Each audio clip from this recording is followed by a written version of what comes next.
efforts saw her become the first black woman to win an Emmy for Outstanding Lead Actress in a Drama for How to Get Away with Murder in 2015.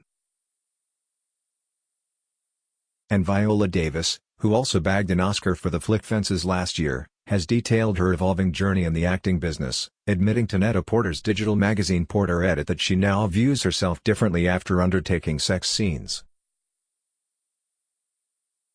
The South Carolina-born talent, 52, also addressed the ongoing battle with representation in the industry, as well as praising the #MeToo movement for helping her overcome the stain of sexual harassment that made her feel like CP. The thespian began her career after earning a full scholarship to Rhode Island College, thanks to federal program trio Upward Bound, and went on to the prestigious Juilliard School. And her hard work paid off as she has now received an Oscar, Emmy, and a Tony. Her Emmy in particular was a nod for her role as Annalise Keating in the hugely popular show How to Get Away with Murder, a strong-headed, messy and sexualized character.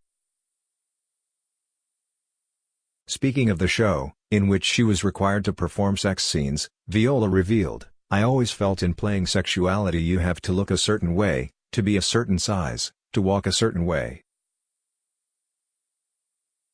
Until I realized that what makes people lean in is when they see themselves. There's no way I am going to believe that all women who are sexualized are size 0 or 2, all have straight hair, all look like sex kittens every time they go to bed and want sex from their man, all are heterosexual.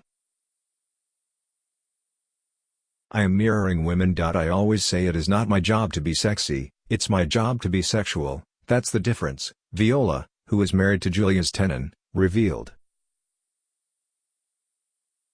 Reflecting on how it has changed the way she feels towards herself, Davis continued, "It's been a painful journey. It costs me something, because very rarely in my career, and in my life, have I been allowed to explore that part of myself, to be given permission to know that is an aspect of my humanity, that I desire and am desired." Her role in TGOM also comes after her stereotypical casting experiences in the business. "I'm 52 and darker than a paper bag.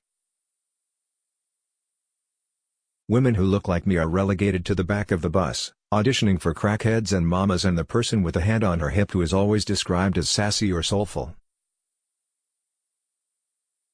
And while Viola has achieved immense success in the performance industry, she admits there's still a struggle with women of color in the business.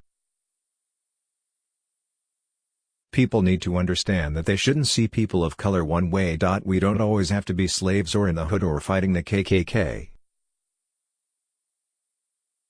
I could be in a romantic comedy. I could be in Gone Girl. Or Wild. I could be seen the same way as Nicole Kidman, Meryl Streep, Julianne Moore.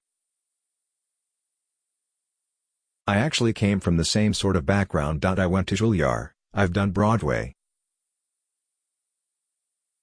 I've worked with the Steven Spielbergs. I should be seen the same way. That's what I think is missing, from the industry, imagination," she concluded. And speaking highly of the #MeToo movement, a result of the surge of sexual harassment claims in Hollywood, Viola candidly admitted, "Not only do I have my own story, I have my own stories. I am telling you, I have had men touch me in inappropriate ways throughout my childhood. I have had men follow me on any given day, and I am saying during the day, at 1 o'clock in the afternoon, and expose themselves to me. It makes you feel like CP, it makes you feel like, what would a childhood be if that were removed? And it's hard to separate that stain from who you are. You tattoo it on yourself. Those personal experiences have allowed me to feel compassion for the women who have spoken up," she admitted. And Viola also offered her strong words for people who have criticized the #MeToo movement, admitting that they are missing the point. "Hollywood is a microcosm, and however you feel about the movement, it has given women permission to talk about their sexual assault and be a community with each other." Community, that's a good word. I know it's a kumbaya word, but you know what, the minute you feel isolated and you're on your own, is the minute you're dead, Viola continued. To read the full interview with Viola Davis, Read Porter, Reddit, and or download the Net-a-Porter app for iPhone, iPad and Android.